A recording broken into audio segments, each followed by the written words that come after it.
Arrancamos entonces, o mejor dicho, continuamos con sistema nervioso, tanto para los que estuvimos ayer en forma virtual como para los que estuvieron presencial. Lo último que ustedes alcanzaron a ver es un poco el área de la corteza cerebral, es decir, nosotros eh, vimos que el cerebro está rodeado por una capa de sustancia gris que es lo que nosotros le llamamos corteza cerebral. Esta corteza cerebral tenía regiones, tenía áreas que cumplían distintas funciones. Entonces, por ejemplo, nosotros podíamos distinguir la corteza motora, la corteza somatosensorial, la corteza auditiva y la corteza visual. También yo les conté que existen áreas que se llaman áreas de asociación, que ya las vamos a ver enseguida, que si se fijan son bastante grandes estas áreas de asociación. Por ejemplo, el área de asociación prefrontal, la parietotemporal occipital, las áreas de asociación límbicas. Entonces, estuvimos viendo que en nosotros la parte de la corteza más desarrollada es la neocorteza, y que esa neocorteza está relacionada o está más desarrollada debido a que se encarga de cumplir lo que nosotros le llamamos las funciones cerebrales superiores. Entonces, vamos a ver ahora enseguida qué son o algunas de lo que son las funciones cerebrales superiores, pero es importante el relacionar la estructura con por qué está desarrollada esa estructura dependiendo de la función que cumple. Dentro de las áreas de la corteza, nosotros estuvimos viendo que, por ejemplo, la corteza motora, que es la que está acá, se encarga del control de la actividad de los músculos esqueléticos. La corteza sensorial o sensitiva, que es esta, se encarga de recibir información del tacto, del gusto, de la temperatura, del dolor. Después, la corteza que nosotros le llamamos corteza temporal, es la corteza auditiva, recibe información del oído, de las neuronas sensoriales que tenemos en el oído. Y finalmente, la corteza occipital es la encargada de la visión, que recibe información de la retina. Entonces, en cada hemisferio, tanto en el derecho como en el izquierdo, tengo estas 4 áreas de la corteza: motora, sensitiva, auditiva y visual. También estuvimos viendo algún tipo de estudio que se podía realizar dependiendo de lo que yo quería medir en la corteza. A veces quería medir la actividad eléctrica, a veces quería ver el funcionamiento en vivo, a veces quería ver las partes blandas. Entonces, dependiendo de lo que yo quisiera analizar, era el tipo de estudio que se podía realizar. Vamos a empezar a profundizar en lo que es la corteza motora y la corteza somatosensorial. ¿Qué es esto? Recuerden que yo les conté que la corteza motora se encarga del control de los músculos esqueléticos. Entonces, ¿qué es lo que pasa? La estimulación de distintas áreas de la corteza motora hacen que se puedan contraer distintas partes del cuerpo. Y viceversa, si yo estimulo distintas partes del cuerpo, puedo estimular y enviar información a distintas áreas de la corteza sensorial. ¿Qué quiere decir esto? Que tanto en la corteza sensorial como en la corteza motora, hay áreas específicas para cada parte del cuerpo. Para las manos, para los dedos, para los brazos, para la cara. Tengo receptores sensoriales que van a enviar información a la corteza sensorial, y a su vez, la corteza motora va a enviar información particular a cada parte del cuerpo. Pero si nosotros observamos la imagen, estas dos, ustedes también las tienen en su cuadernillo, vamos a observar que para el área de la que es la Dani, cara, dime. ¿A mí van a decir algo? Ah, bien. Fíjense, si nosotros, sí, te quería decir que no escucho bien, no sé si es tu conexión que se corta o soy yo. a ver, ¿los demás me escuchan bien? Yo sí la escucho bien. Sí, Yo por Ah, parte sí. de lo escuché. puede ser el internet, que por ahí se va y se corta. Ah, bien, buenísimo. Bien. Igual no se hagan problema, que igual la clase queda grabada, así que no se hagan problema. Ahora no me van a escuchar bien porque está el perro ladrando, así que no me van a escuchar.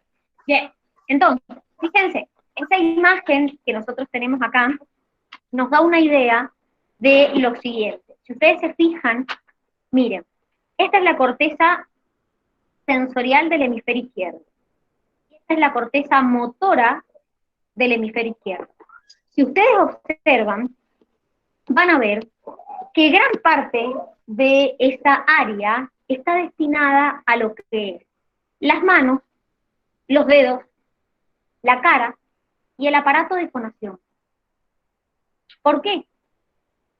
Porque esto está relacionado con la función que cumplen o con la habilidad que tenemos nosotros, que es la habilidad para manipular herramientas, el lenguaje y lo que nosotros llamamos la expresión facial. Entonces, miren, esta es la corteza sensorial del hemisferio izquierdo. Miren, toda la región del hombro, brazo, codo, muñeca, mano, todos los dedos de la mano, la cara, los labios, los dientes, la mandíbula, la lengua, la faringe. Miren toda la región de la corteza sensorial que hay destinada a principalmente la cara, las manos y el aparato de fonación. Y miren en la corteza motora. En la corteza motora, miren, tengo muñeca, mano, todos los dedos de la mano, las cejas, los párpados, la cara, los labios, la lengua. Miren todo el área de la corteza motora que también hay dedicada a eso. Esto está relacionado con la habilidad que tenemos los seres humanos, como les dije, en el lenguaje y también en el uso de las herramientas. Siempre recuerden que la corteza motora y corteza somatosensorial derecha ha recibido información desde la parte izquierda del cuerpo y viceversa. Acuérdense que están cruzadas, es decir, repito, el hemisferio izquierdo va a recibir información, tanto la corteza motora como sensorial izquierda, va a recibir información de la parte derecha del cuerpo y viceversa. El hemisferio derecho, la corteza motora o sensorial derecha, van a recibir de la parte izquierda del cuerpo. Ahora, dentro de cada corteza de estas, yo voy a tener dos áreas. Dentro de la corteza motora y dentro de la corteza somatosensorial, voy a tener dos áreas. Un área que se llama primaria y un área que se llama secundaria. ¿Qué significa cada una?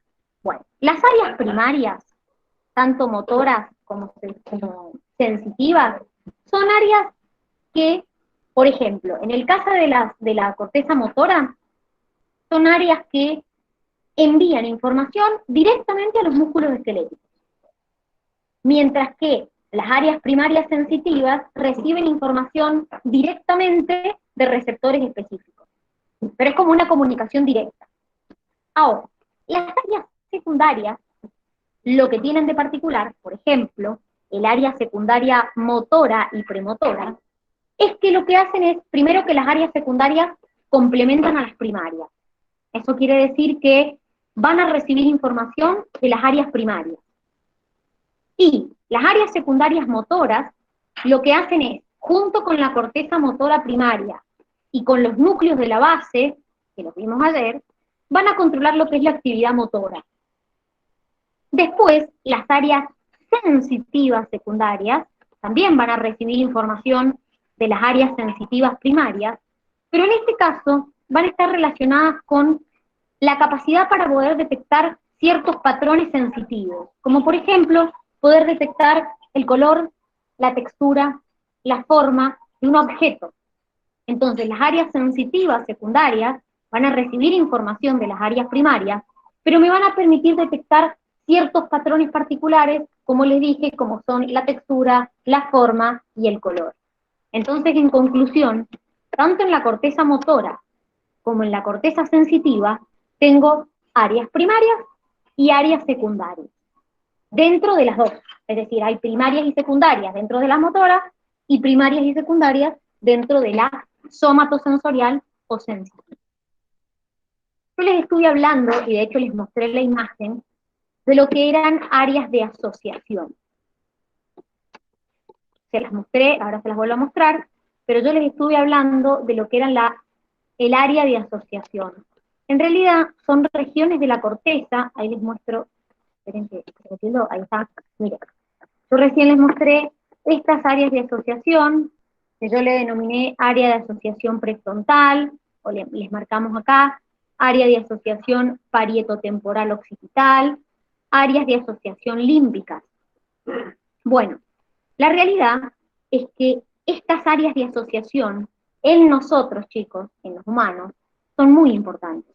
Primero, que estas áreas de asociación son casi exclusivas de los seres humanos. Casi exclusivas y predominantes en los seres humanos. Y esto está relacionado con la función que estas áreas cumplen. Son áreas de la corteza a donde se lleva a cabo funciones cerebrales superiores que ahora enseguida vamos a ver. Entonces, estas áreas, o corteza de asociación, que también se les llama áreas de procesamiento intrínseco, lo que hacen es asociar información motora con información sensorial y llevan a cabo funciones como, por ejemplo, la integración de la información que reciben de los sentidos con las emociones, la memoria, el pensamiento, el aprendizaje, el planeamiento del futuro, las intenciones en los comportamientos. Entonces, estas áreas de la corteza, que se llaman áreas de asociación, están relacionadas, pues, están, como les dije, son casi exclusivas nuestras y están, o son muy predominantes en nuestra corteza, y están relacionadas o son predominantes por el tipo de funciones que pueden cumplir, que es lo que se llaman las funciones cerebrales superiores. Ahora, en un ratito, vamos a empezar a ver estas funciones cerebrales superiores y van a ver que, como les dije, son procesos que son casi exclusivos, muchos, del humano. Entonces, por ejemplo, el lenguaje es un proceso exclusivo humano. Ahora, hemos estado hablando de la corteza, que es la capa de sustancia gris que rodea a mi cerebro. Pero, sí, me imagino que ustedes sabrán, y de hecho algo les he estado mencionando, que tanto el hemisferio derecho como el hemisferio izquierdo del cerebro están unidos por una estructura que se llama cuerpo calloso. ¿Qué es lo que pasa?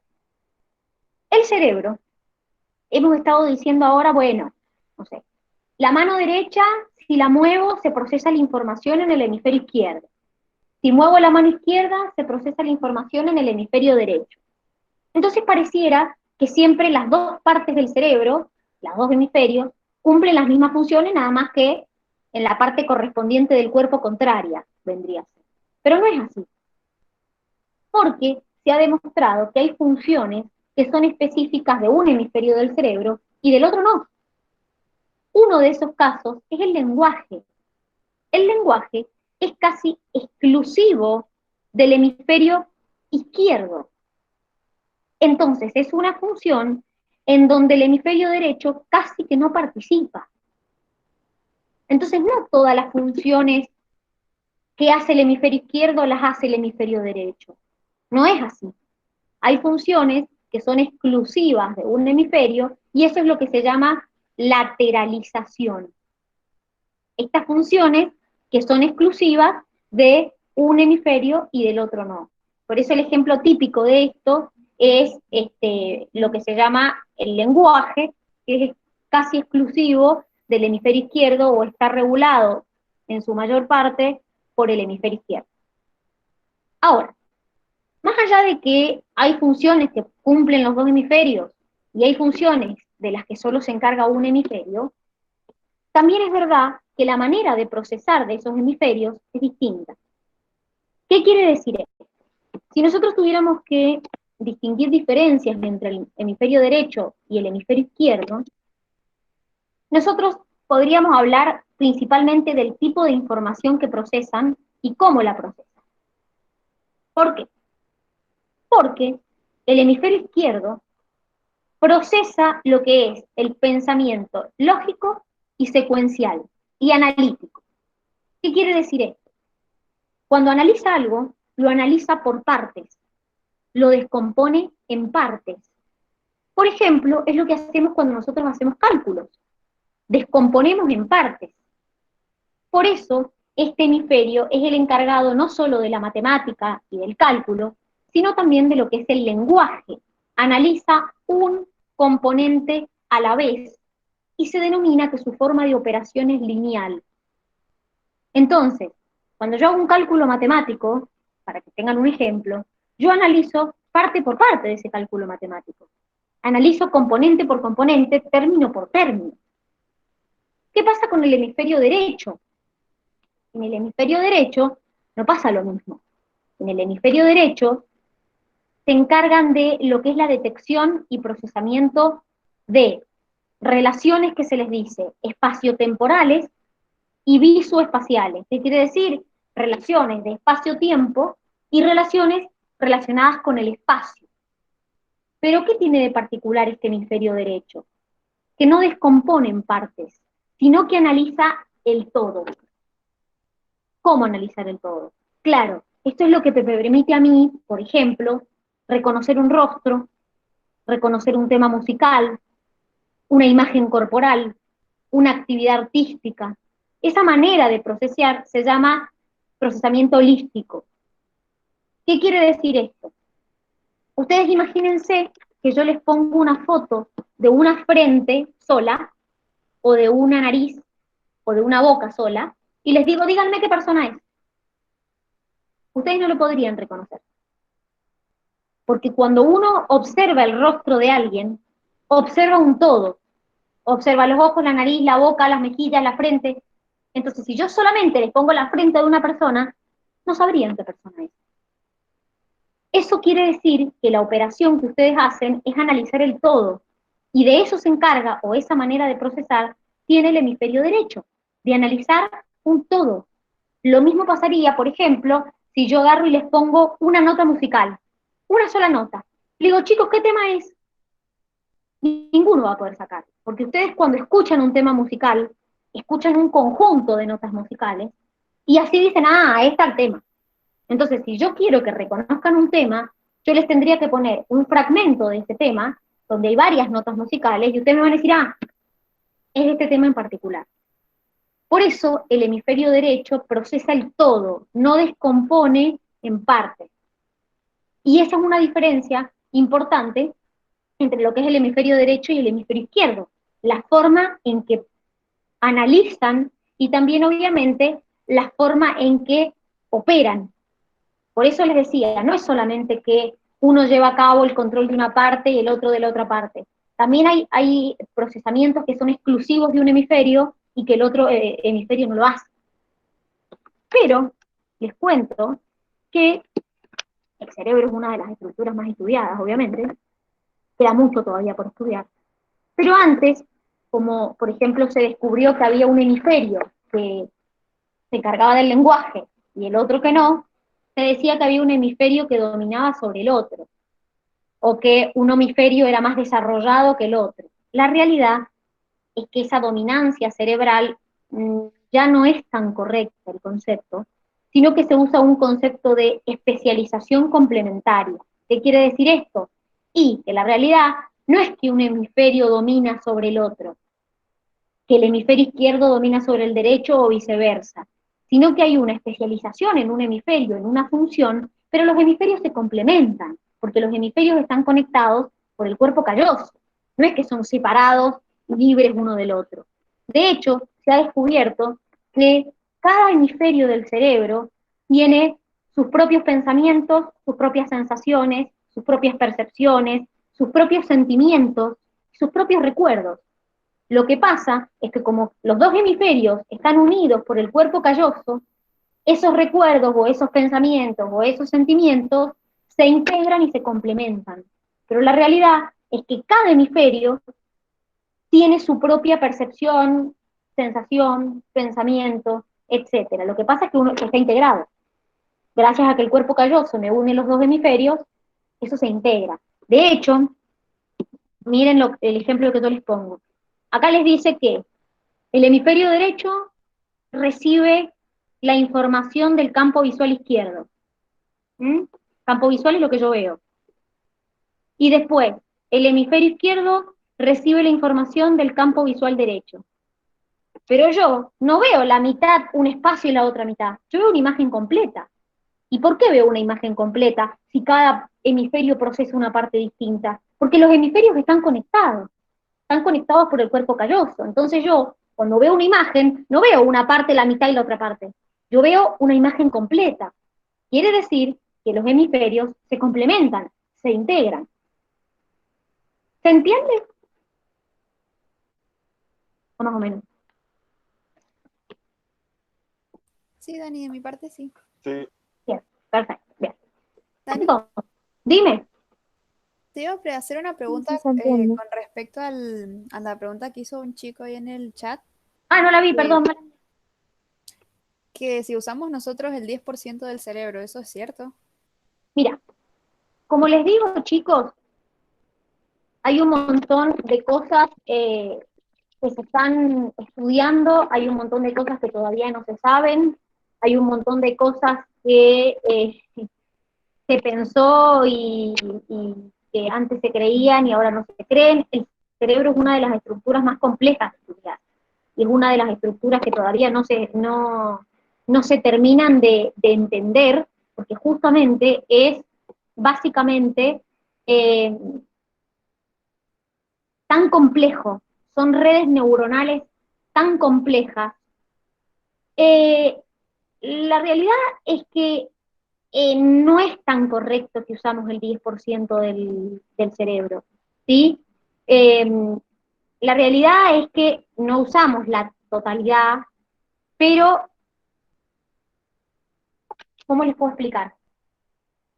Virtualmente, cada parte de nuestro cerebro está activo casi todo el tiempo. Entonces, no usamos el 10% del cerebro.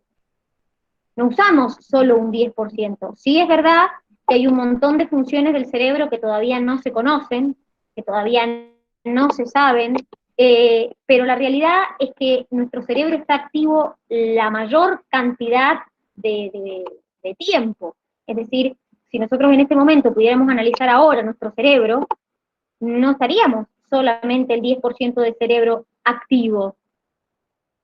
La realidad es que no es así. No usamos solo el 10% de nuestro cerebro. No hay ninguna evidencia que diga que una pequeña porción de nuestro cerebro se usa y la otra no. Sí, es más, eh, obviamente podemos tener alguna especialización. Por ejemplo, hay algunos de nosotros que tenemos más habilidad para la matemática, otros que tienen más habilidad para el arte, otros que tienen más habilidad para aprender, pero la realidad es que no se usa el 10%. No hay una evidencia suficiente para decir que realmente se use el 10%, porque de hecho, si uno observa el cerebro en un momento determinado, hay muchas áreas del cerebro que están activas, no es el 10% de ese cerebro. Eso está muy relacionado, chicos, también con que todos nosotros, bueno, antes se usaba para medir la inteligencia, el IQ, y eso se usó por muchísimos años. Y la realidad es que nosotros, chicos, y que también está relacionada con que más grande, más inteligente, este tenía el cerebro así, era sumamente inteligente, la realidad es que con el correr del tiempo, como les vengo diciendo, han ido cambiando los conceptos. Es verdad que antes se pensaba que solo se usaba el 10%, pero si uno analiza un cerebro en actividad, ustedes ahora se miran su cerebro, no está funcionando el 10% de su cerebro. Hay mucho más de su cerebro funcionando. Y lo mismo pasó con lo que antes se creía o se decía sobre la inteligencia, que se medía la inteligencia por un test que se llamaba IQ, y decía, ah, esta persona tiene un IQ de 100, esta persona tiene un IQ de 90. Después, con el correr del tiempo, se demostró que la inteligencia no se puede medir de una sola manera, porque hay personas que son más inteligentes para una cosa y hay otras personas que son más inteligentes para otra. Entonces, con el correr del tiempo, y claro, obviamente, supuestamente se decía que si nosotros pudiéramos usar el 90% restante, podríamos hacer cosas asombrosas, cosas que no podemos hacer. Eso es lo que sustentaba la teoría, que el humano, si pudiera usar todo su cerebro, podría hacer cosas que no hace. ¿Sí? La realidad es que no es así. La realidad es que si bien hay un montón de funciones del cerebro que todavía nos quedan por ver o por descubrir, porque todavía los científicos no las han descubierto, no se usa el 10% del cerebro. Claro. No, no la he visto esa película. No la vi esa película. No sé de qué se trata. No es tan buena igual, es muy, como diría mi viejo Pochocler. O sea, es ¿Qué se más trata? para divertirse. Ah, no sé de qué se trata la película. Dani es básicamente una chica que es así, como que le meten un tipo de radiación en el cuerpo y empieza a usar el 10% del cerebro como todos, y empieza a usar el 15% y agarra como super fuerza, después agarra el 70% y ya tiene como telequinesis, cosas así, es muy... Lo que decían antes, que el ser humano Sí, cuando usara todo su cerebro iba a poder volar, iba a tener super fuerza, iba a poder levantar cosas impresionantes, iba a poder leer el pensamiento de otros. Es mentira, chicos. O sea, hay cosas que es imposible que nosotros podamos hacer. Y aparte que no se usa solo el 10%. Pero es un poco está relacionado con estas cosas erróneas que se sabían antes, como les digo, con el tema de la inteligencia pasó lo mismo. Ay, sí, que Einstein tenía un IQ de esto, de lo... Claro, perfecto, Einstein sabía mucho de física, pero por ahí si a Einstein le ponías a hacer otra cosa, no era tan inteligente para otra cosa.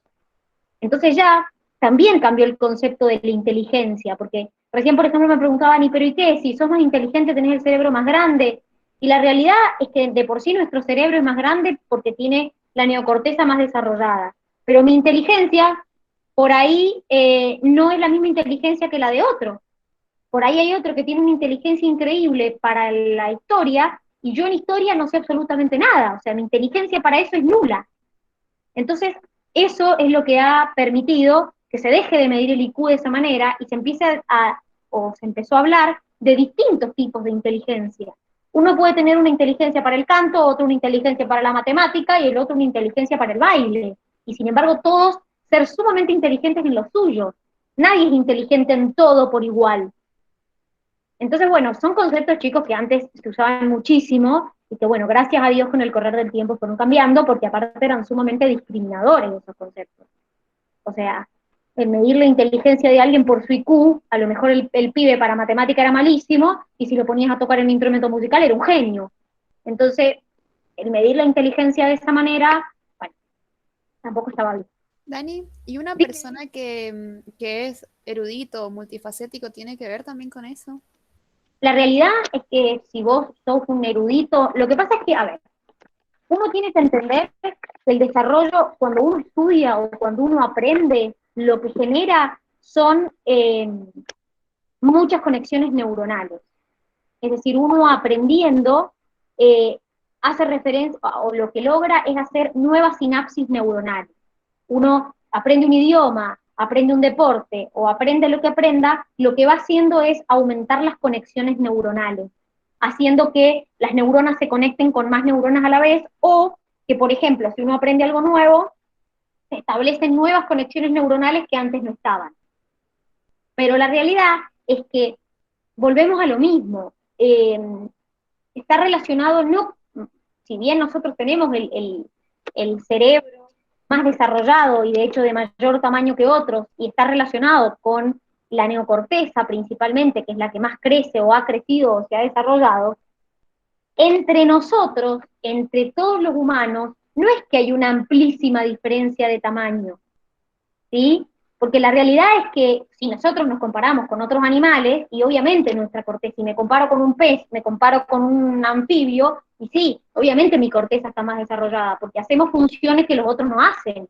Ahora, si yo comparo mi olfato con el de un pez, y probablemente el pez tenga muchísimo mejor olfato que el mío.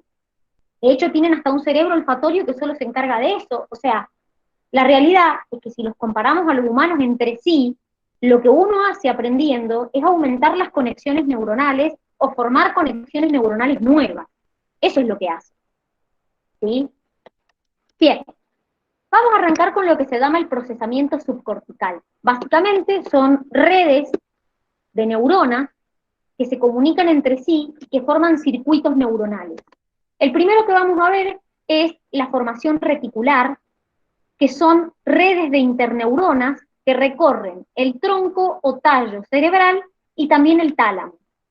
Entre las funciones que cumple la formación reticular, más allá de regular los estados de conciencia, los estados de despertar, la vigilia y el sueño, que de hecho regulan el sueño, el ciclo sueño-vigilia, también se encarga la formación reticular junto con el tálamo de filtrar información. Es decir, de toda la información sensorial que llega, la formación reticular y el tálamo lo que hacen es filtrar la información en importante e información que no es tan importante. ¿Cómo sería esto? Les doy un ejemplo.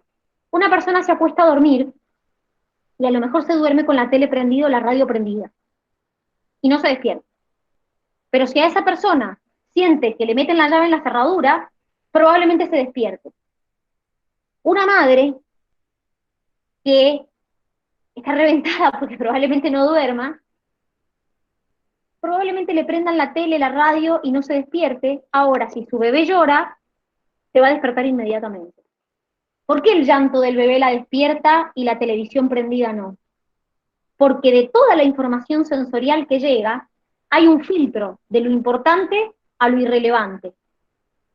Ese filtro de qué es importante, qué es irrelevante, lo realiza la formación reticular y el tálamo.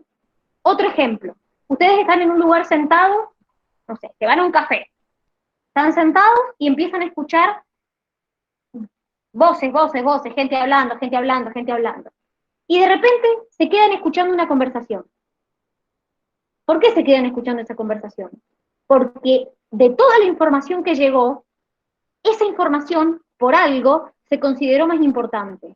Porque los mencionaron a ustedes, porque mencionaron algún tema de interés para ustedes, porque mencionaron algo con un recuerdo de ustedes. Entonces, de toda la información sensorial que llegó, solo se concentraron en esa. ¿Por qué se concentraron en esa y no en otra? Porque se hizo un filtro de información. Entonces, no es que los otros se callaron y ustedes solo se quedaron escuchando eso. El ruido sigue, la información sigue llegando, pero ustedes se han concentrado en esa puntual, porque, bueno, también, es decir, porque se filtra la información que llega, es decir, de toda la información que llega, por algo, el tálamo y la formación reticular filtraron ese dato como importante de otros irrelevantes. Eso depende de cada uno. Puede estar relacionado con algo que les pasó, con un recuerdo, con que los nombraron, con algo que hace que esa información se considere más importante que otra. Entonces de eso también se encarga la formación reticular.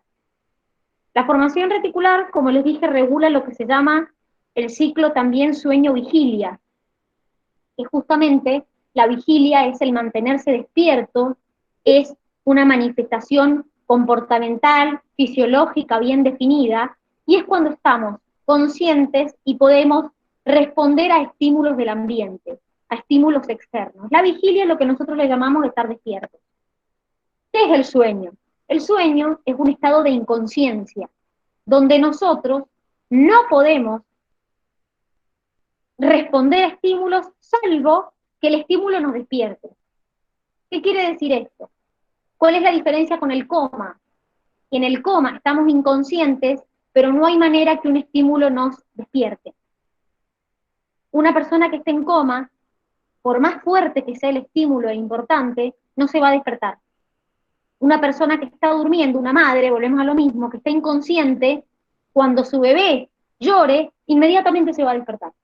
Va a haber un estímulo que la saca del estado de inconsciencia. Esa es la diferencia entre el sueño y lo que es el coma. Pero el sueño tiene etapas. Cuando nosotros nos dormimos, hay etapas. Esas etapas del sueño son dos. Está lo que se llama el sueño rápido. Es que no hay manera que dejes de respirar. Por ejemplo, Dani, cuando estamos resfriados y cerramos la boca sin querer en la noche, también. No, porque vos tenés una parte de la respiración que es voluntaria y una parte de la respiración que es involuntaria. Es como vieron cuando decís, voy a aguantar la respiración, y de aguantar la respiración y en un momento soltás. Eso es porque vos intentaste controlar la parte voluntaria, pero hay una parte involuntaria, que es el bulbo raquídeo, que te dice, mamina, respirá. O sea, tenés que respirar. Entonces hay un control involuntario de la respiración, gracias a Dios, que tiene el organismo, que es lo que te permite que vos no aguantes la respiración mucho tiempo y te termines muriendo. Porque inmediatamente el bulbo raquídeo dice, hay que respirar. Entonces la respiración tiene una parte involuntaria, ya lo vamos a ver más adelante. Pero las etapas del sueño son dos. El sueño MOR, que significa movimientos oculares rápidos, paradójico, rápido o REM, es la parte del sueño donde tenemos una atonía muscular, por más que tenemos los párpados cerrados, hay movimientos oculares rápidos, pero nuestro cerebro está activo. Yo estoy acostada, estoy con los ojos cerrados, estoy en una etapa del sueño, pero mi cerebro sigue detectando estímulos. Por eso se lo llama sueño rápido. En este caso, hay lo que se llama una actividad onírica lúcida. Eso significa que básicamente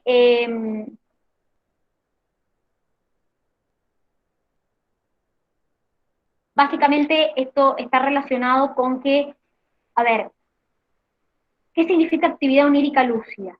Es una actividad, un estadio mental donde la persona tiene como, puede tener alucinaciones visuales y puede que haya como una distorsión con la realidad. ¿Qué quiere decir?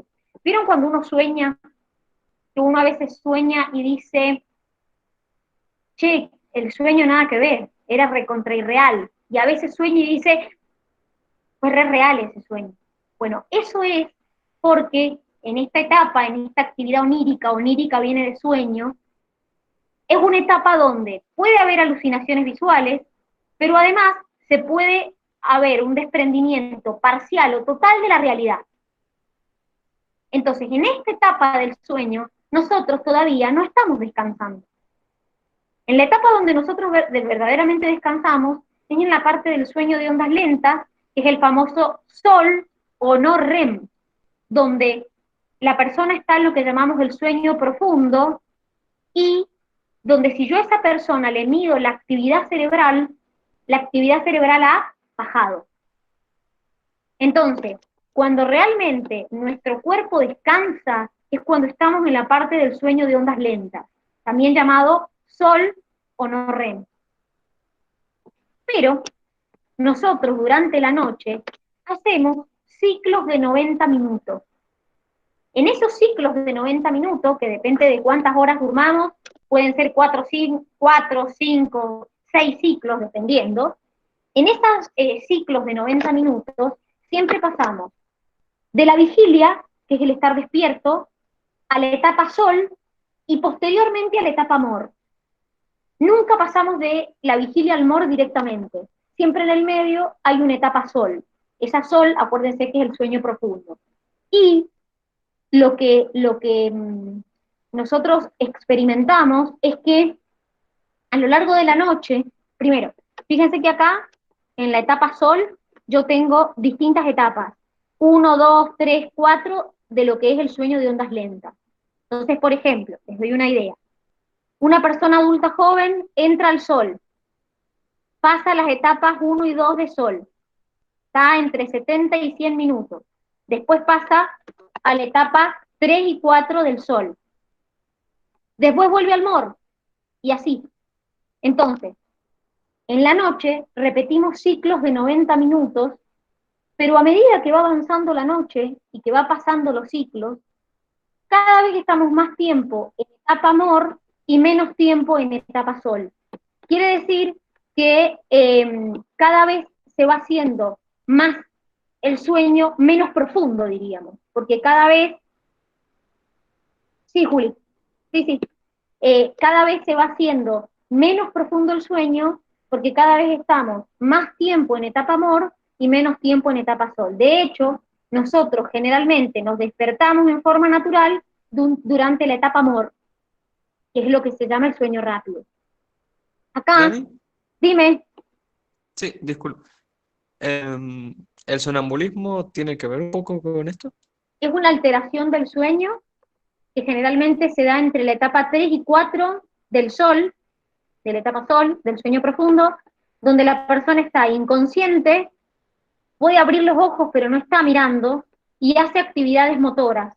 Es un estado de inconsciencia donde la persona sigue inconsciente, pero tiene la capacidad de realizar actividades motoras como caminar, comer, planchar, orinar, y todo en estado de Sí, inconsciencia. incluso puede hablar, o sea, mi hermana a veces me dice que hablo. Sí, totalmente. Es un estado de inconsciencia, es una alteración, se llama parasomnia, es una alteración en la etapa del sueño, donde la persona, normalmente, en la mayoría de las veces, nosotros en estado de inconsciencia, estamos directamente en reposo, y hay personas que en el estado de inconsciencia, que son sonambulismo, empiezan a deambular, a caminar, pueden, como les digo, orinar, salir de la casa, y todo sigue en estado de inconsciencia. Bueno, Belu, pero el llorar puede ser porque está soñando. Una persona sonámbula literalmente abre los ojos, literalmente camina por la casa y se levanta a hacer actividades, como si estuviera despierta, pero no está despierta. Está inconsciente, literalmente inconsciente. Todo lo que está haciendo lo está haciendo inconsciente, porque sigue en el estado sol, sigue en la etapa sol del sueño, que es el sueño profundo. Claro, llorar sería como un terror nocturno o algo así. Llorar puede ser porque estaba soñando.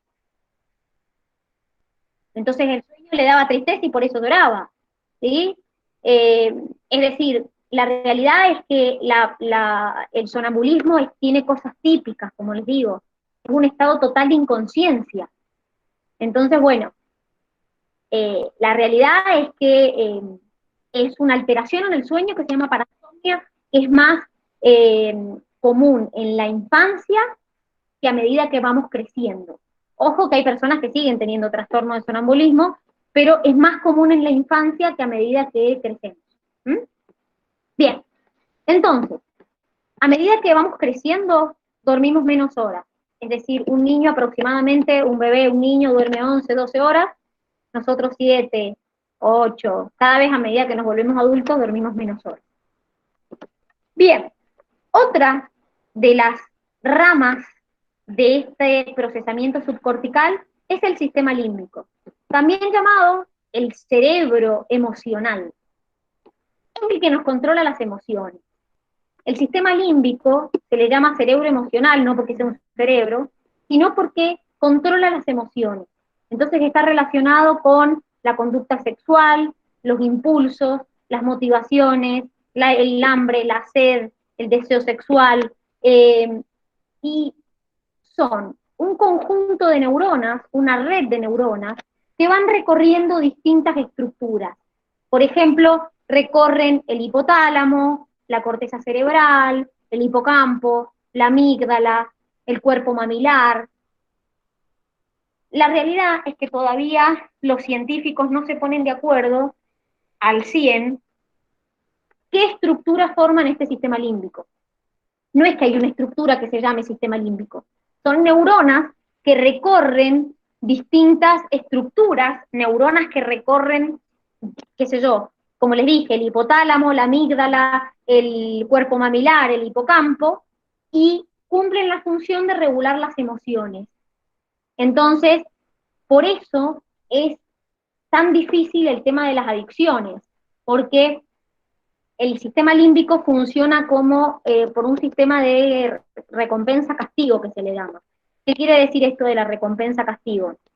Esto quiere decir que el sistema límbico nos permite detectar, básicamente, lo que es lo afectivo. Entonces nos permite distinguir o percibir cuando algo es placentero o cuando algo es desagradable. Entonces, obviamente, algo que nos da satisfacción, algo que nos da placer, lo queremos seguir haciendo. Algo que nos da miedo, terror, dolor, que nos provoca asco, no lo queremos seguir haciendo.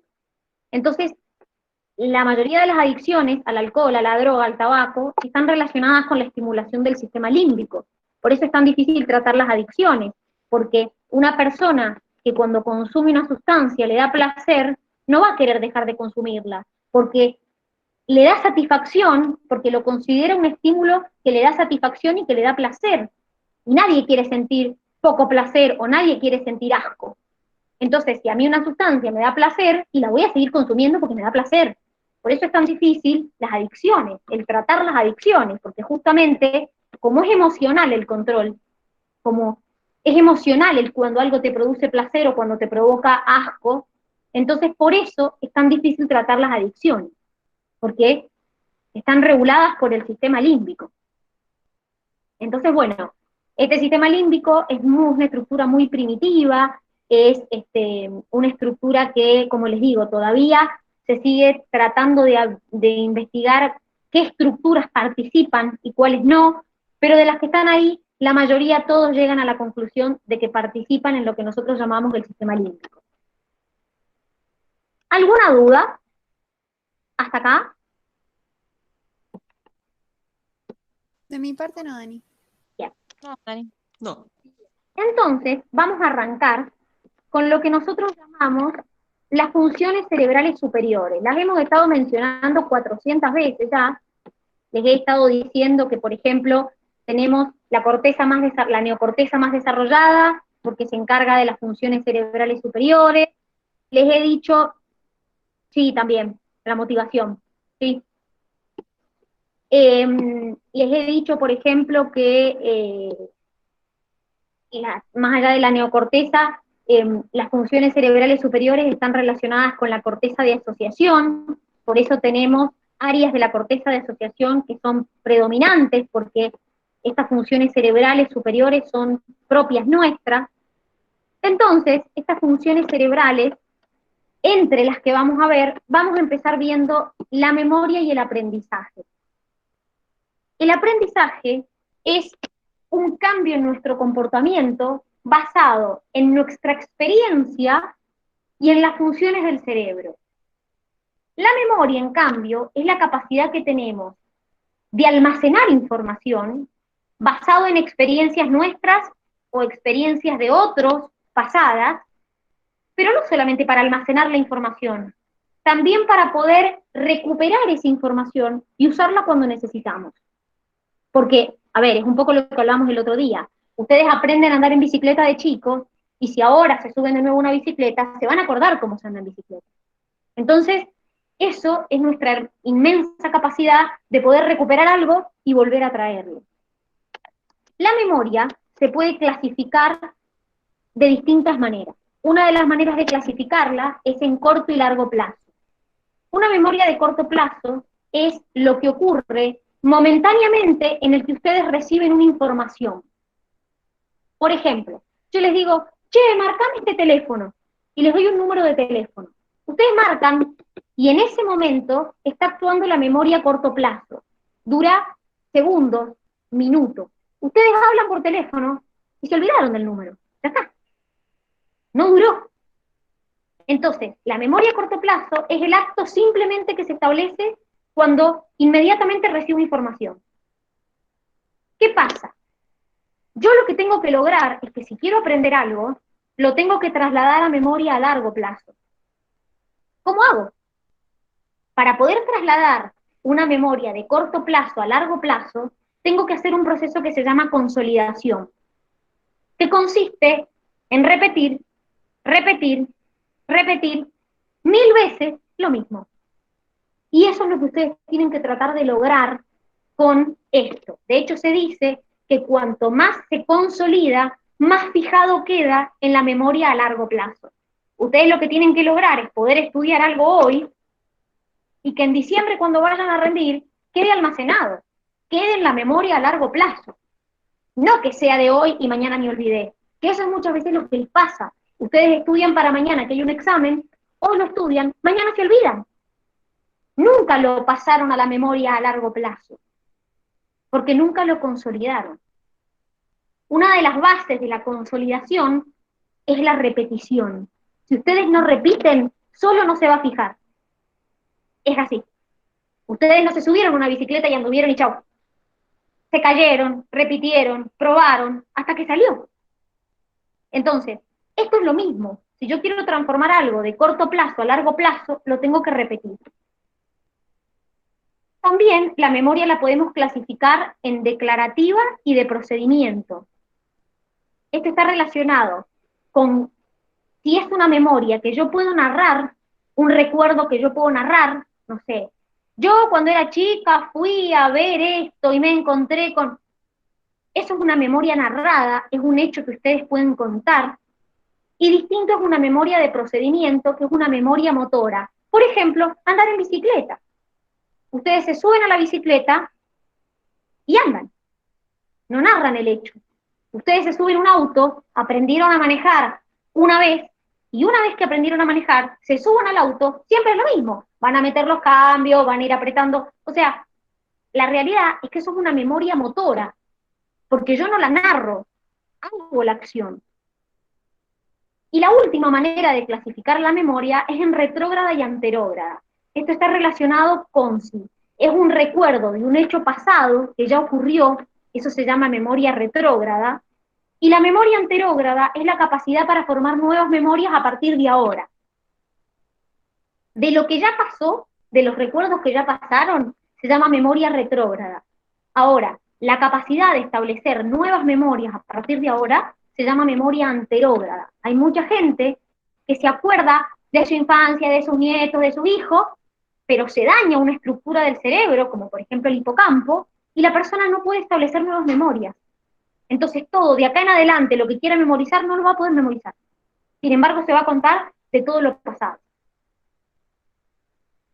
Pero, ¿cómo hago para memorizar? Bueno, hay estructuras que intervienen en la memoria, que muchas de estas ya las mencionamos cuando vimos el sistema límbico, por ejemplo, el cuerpo mamilar, el hipocampo, la amígdala, el tálamo, la corteza prefrontal, el prosencéfalo basal.